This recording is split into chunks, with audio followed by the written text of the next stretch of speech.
What is a Delphi study? A method for structured expert forecasting and building consensus about the future. Imagine you want to understand how education will change over the next 20 years. Or you want to understand other research questions. How do you get reliable insights?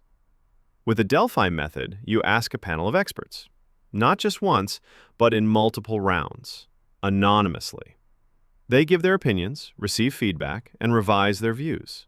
Over time, clearer trends emerge. Round 1. Experts answer open-ended questions. In round 2, they see a summary and calculated averages of all responses. Then they reflect and adjust their answers. In the end, patterns appear and consensus begins to emerge. Delphi studies are used around the world in multiple fields, in future research, in policy development, in healthcare, evaluating emerging technologies, in education, and many others. But running a Delphi study can be time-consuming and complex.